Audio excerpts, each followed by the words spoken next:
विश्व भर में खाद्य मिलावट एक उद्योग की तरह फल फूल रहा है।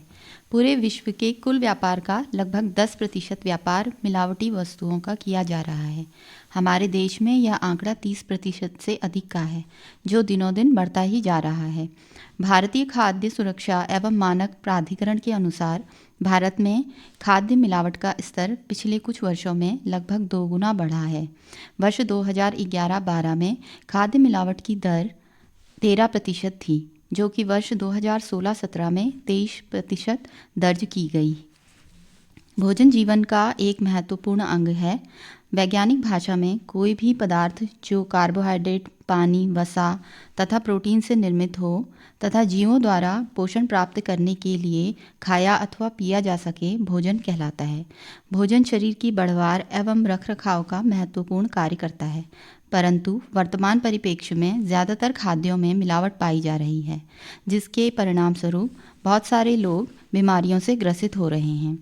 किसी भी प्रकार का बाह्य पदार्थ जो खाद्य को दूषित करता हो, खाद्य मिलावट कहलाता है।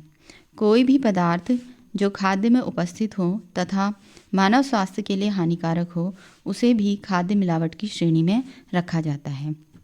दूसरे शब्दों में कहा जाए तो ऐसे पदार्थ जो भोजन की गुणवत्ता को प्रभावित करते हैं, खाद्य मिलावट कहे जाते हैं। खाद्यों में मिलाए जाने वाले विभिन्न रसायन या पदार्थ जैसे मिलेमाइन, कैल्शियम कार्बाइड, अप्राकृतिक खाद्य रंग, फॉर्मलिन इत्यादि, जिनका उपयोग खाद्य पदार्थों को बनाने में किया जाता है, मानक के अनुरूप इस्तेमाल न किए जाने के कारण खाद्य को विषाक्त बना देते हैं।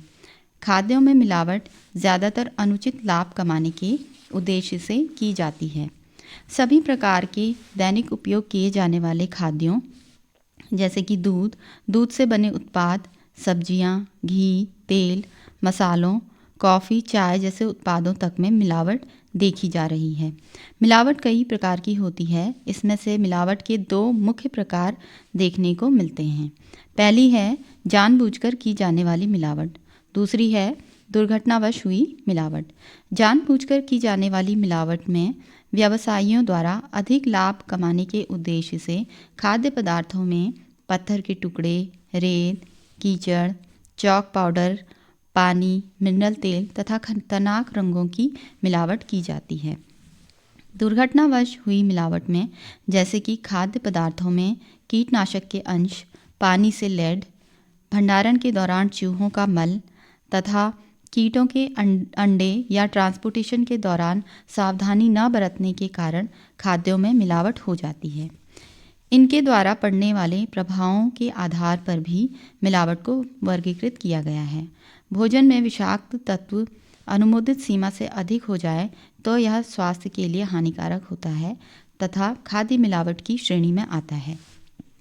भोजन को अधिक आकर्षक दिखाकर व सस्ते व गुणवत्ताहीन उत्पादों की सजावट कर अधिक मूल्यों पर विक्रय किया जाना भी खाद्य मिलावट के दायरे में आते हैं। जैसे कि फलों को ताज़ा दिखाने के लिए खाद्य रंगों का इस्तेमाल किया जाता है। इसी प्रकार खाद्यों के वजन को बढ़ाने के लिए, गुणवत्ता को कम या बढ़ाने के लिए जो भी अनुचित पदार्थ इस्तेमाल किए जाते हैं, खाद्य मिलावट हैं। भोजन में सूक्ष्म जीवों की उपस्थिति को भी खाद्य मिलावट की श्रेणी में रखा गया है। जैसे कि रेडी टू ईट भोज्य पदार्थों में सूक्ष्म जीव का होना, फल तथा सब्जियों में साल्मोनेला सूक्ष्म जीव की उपस्थिति एक खाद्य मिलावट है। खाद्य मिलावट मानव स्वास्थ्य पर बहुत बुरा प्रभाव डालता है। मिलावटी खाद्यों के उपयोग से पेट दर्द, डायरिया, अस्थमा, अल्सर, शरीर में दर्द, कमजोरी, लकवा, ट्यूमर, त्वचा एवं आँखों के गंभीर रोग हो जाते हैं। दूध में स्टार्च, मिल्क पाउडर व यूरिया की मिलावट तथा घी में सस्ते तेल व वनस्पति घी की मिलावट के कारण कैंसर व किडनी फेल होने की संभावनाएं होती हैं। चीनी व नमक में चॉक पाउडर तथा मिट्टी की मिलावट से पेट में गड़बड़ी की समस्या होती है। चाय पत्ती में अप्राकृतिक रंग की मिलावट कैंसर कारक हो सकती है। मिर्च के पाउडर में ईंट का चूरा, लकड़ी का बुरादा, रेत तथा अप्राकृतिक रंगों की मिलावट से पेट की गड़बड़ी तथा कैंसर जैसे रोग हो सकते हैं। मिठाइयों में डाले जाने वाला मेटानिल येलो रसायन स्वास्थ्य में बुरा प्रभाव डालता है। यह ट्यूमर व कैंसर कारक भी हो सकता है। सरसों के बीज व वनस्पति तेल में आर्जिमोन के बीजों तथा तेल की मिलावट की जाती है, जिसके सेवन से ड्रॉप्सी रोग होता है। शहद में गुड़, चीनी व कॉर्न सिरप की मिलावट होने के कारण मोटापा बढ़ने व मधुमेह की समस्या होती है तथा आँखों व नसों को भी नुकसान पहुँचता है। खाद्य मिलावट की जांच कुछ आसान विधियों द्वारा की जा सकती है, जैसे दूध में यूरिया की मिलावट की जांच करने के लिए टेस्ट ट्यूब में 1 चम्मच दूध लेकर तथा आधा चम्मच सोयाबीन या अरहर की दाल का आटा मिला लें। अब टेस्ट ट्यूब को अच्छे से हिला लें तथा 5 मिनट के बाद लाल लिटमस पेपर को आधे मिनट के लिए टेस्ट ट्यूब में डुबोकर रखें। लिटमस पेपर का रंग लाल से नीला हो जाए तो दूध में यूरिया की मिलावट है। दूध में स्टार्च की मिलावट की जांच करने के लिए दूध के थोड़े भाग में आयोडीन सॉल्यूशन की कुछ बूंदें मिलाने पर नीला रंग दिखाई देगा तो दूध में स्टार्च की मिलावट होने का पता चलता है।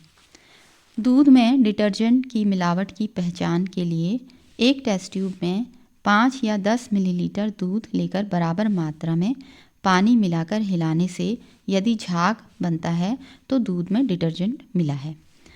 नारियल के तेल में अन्य तेल की मिलावट की जांच करने के लिए नारियल तेल की बोतल को रेफ्रिजरेटर में रखें। कुछ समय पश्चात नारियल का तेल जम जाएगा और मिलावटी तेल की अलग सतह बन जाएगी। चीनी में चॉक पाउडर की जांच करने के लिए 10 ग्राम चीनी को 1 गिलास पानी में घोल लें। थोड़ी देर के बाद चॉक का पाउडर ग्लास की तली में जमा हो जाएगा। हरी सब्जियों में मेलाकाइट ग्रीन रंग की मिलावट की जांच करने के लिए एक कॉटन के कपड़े का टुकड़ा लेकर उसे लिक्विड पैराफिन में डुबो लें। अब हरी सब्जी को इस कपड़े से रगड़कर देखें। अगर कपड़े में हरा रंग निकल कर आता है तो मेलाकाइट ग्रीन रंग की मिलावट है। प्रतिवर्ष खाद्य प्रयोगशालाओं द्वारा जांच के दौरान बृहद स्तर पर पैक्ड या बिना पैकिंग के मिलावटी खाद्य नमूने पकड़े जाते हैं, जिससे कि खाद्यों की भारी भरकम मात्रा बर्बाद हो जाती है। इस प्रकार न केवल भोजन का नुकसान हो रहा है, बल्कि कृषकों द्वारा परिश्रम से उगाया गया अनाज उपभोक्ताओं तक नहीं पहुंच पा रहा है। खाद्य मिलावट से बचाव हेतु वर्ष 2006 में देश में खाद्य सुरक्षा और मानक अधिनियम प्रभाव में आया, जो विभिन्न अधिनियमों और आदेशों को समेकित करता है। इस अधिनियम द्वारा न केवल खाद्यों के मानकों को नियंत्रित किया गया, बल्कि प्रसंस्करण इकाई की स्वच्छता व साफ सफाई संबंधित दिशा निर्देश भी दिए गए। खाद्य सुरक्षा तथा मानक अधिनियम के अंतर्गत खाद्य मिलावट में दोषी पाए जाने वाले अभियुक्तों हेतु सजा व जुर्माने का प्रावधान रखा गया है। इस अधिनियम के द्वारा पैकेजिंग एवं लेबलिंग, लाइसेंसिंग, रजिस्ट्रेशन तथा स्वास्थ्य व स्वच्छता हेतु परमिट पर विस्तार से निर्देश दिए गए हैं। खाद्य उत्पाद की गुणवत्ता ठीक न होने पर घटिया उत्पाद का विपणन, भंडारण, वितरण व आयात करने पर 5 लाख रुपये के जुर्माने का प्रावधान रखा गया है। इसके अतिरिक्त इस अधिनियम के अंतर्गत उत्पादों का झूठा व भ्रामक प्रचार करने पर 10 लाख रुपये तक के अर्थदंड का प्रावधान है। प्रसंस्करण इकाई में मानक के अनुरूप स्वच्छता न रखने पर उत्पादक पर 1 लाख रुपये तक का जुर्माना लगाया जा सकता है। खाद्य मिलावट से बचने के लिए उत्पादकों को उत्पादों के उचित भंडारण की व्यवस्था करनी चाहिए, जिससे चूहे, कीटों या अन्य तरह के नुकसान से बचा जा सके तथा मिलावट की संभावनाओं को भी कम किया जा सके। मिलावट की जांच में नवीन तकनीकों का इस्तेमाल करके मिलावट से बचा जा सकता है। सभी उपभोक्ताओं को जागरूक करके भी खाद्य मिलावट को नियंत्रित किया जा सकता है। इसके अलावा मांग के अनुरूप आपूर्ति बनाए रखने से भी खाद्य मिलावट को रोका जा सकता है। उदाहरण के लिए त्योहारों के दौरान बाजार में अचानक से मांग बढ़ जाने के कारण मिलावटी मिठाइयाँ या नकली सामान ज़्यादा देखने को मिलता है। महंगाई में वृद्धि भी मिलावटी सामान व खाद्यों को बढ़ावा देती है। ऐसी स्थिति में कुछ विक्रेताओं द्वारा आर्थिक लाभ कमाने के लिए मिलावटी उत्पादों को सस्ते दामों में विक्रय किया जाता है। इसीलिए सरकार को भी महंगाई पर नियंत्रण रखने की आवश्यकता है, जिससे आवश्यक वस्तुएं उचित दाम पर उपलब्ध हो सकें व मिलावट को रोका जा सके। इस संबंध में और अधिक जानकारी प्राप्त करने के लिए कृषक बंधु भारतीय कृषि अनुसंधान परिषद, विवेकानंद पर्वतीय कृषि अनुसंधान संस्थान अल्मोड़ा से संपर्क कर सकते हैं।